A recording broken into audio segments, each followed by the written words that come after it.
Hi everyone. तो आज हम बात करेंगे लाइकेन प्लैनस के बारे में कि वो क्या होता है, उसमें क्या सिम्टम्स होते हैं, क्या कॉजेज होते हैं और क्या ट्रीटमेंट होता है। तो लाइकेन प्लैनस एक स्किन डिजीज है जो बेसिकली आपके हेयर को, स्किन को, म्यूकोजा को और नेल्स चारों को इन्वॉल्व कर सकती है। ये एक ऑटो इम्यून बीमारी है, यानी कि जो बॉडी की इम्यूनिटी है वो बॉडी के ही खिलाफ हो जाती है, जिसकी वजह से स्किन में कुछ तरीके से लीजन्स आने लगते हैं। ये लीजन्स बेसिकली किस तरीके के होते हैं? ये वायलेशियस यानी थोड़े से पर्पलिश टिंज वाले, फ्लैट टॉप मतलब बिल्कुल प्लेन सर्फेस, थोड़े से रेज्ड यानी कि पैप्यूल्स होते हैं जो यूजुअली इची, यानी पेशेंट जो होगा हमें बोलेगा कि मुझे खुजली हो रही है।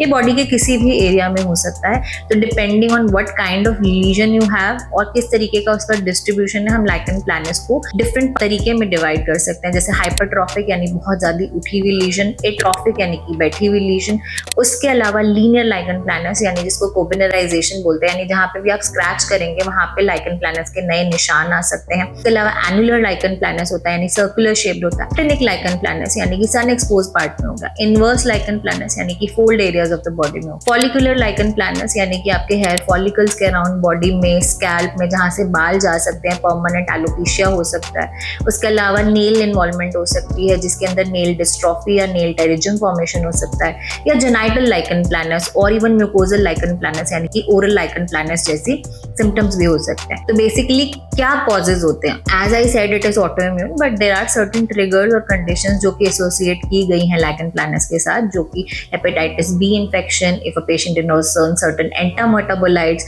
और एमिनोग्लाइकोसाइड्स, या फिर पेशेंट की कोई रिसेंट डेंटल फीलिंग हुई है उसके बाद भी लाइकेन प्लैनस ट्रिगर हो सकता है।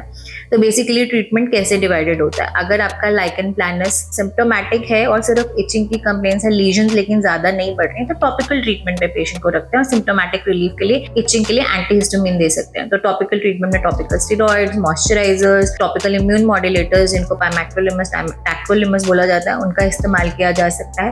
और अगर आपका लाइकेन प्लैनस बहुत ज्यादा रैपिडली बढ़ रहा है और आपके हेयर फॉलिकल्स को भी इन्वॉल्व है जिसकी वजह से आपको परमानेंट एलोपेशिया हो रहा है, तो कुछ ओरल इम्यून मॉड्यूलेटर्स का यूज किया जा सकता है जिसमें स्टेरॉइड, साइक्लोस्पोरिन, मीथोट्रेक्सेट और बहुत सारी न्यूअर ड्रग्स आती हैं। तो बेसिकली लाइकेन प्लैनस में जो इंपॉर्टेंट साइड इफेक्ट होता है कि जब लाइकेन प्लैनस ठीक होने लगता है तो it can lead to a pigmentation, जिसको पोस्ट इन्फ्लेमेटरी हाइपरपिगमेंटेशन बोलते हैं, जो कि थोड़ी सी टाइम लगाती है ट्रीट होने में, जिसके लिए वेरियस टॉपिकल मेडिकेशन या लेजर्स का इस्तेमाल किया जा सकता है। अगर आपको ऐसा कुछ फेस कर रहे हैं तो प्लीज अपने डर्मेटोलॉजिस्ट को दिखाइए। Thank you.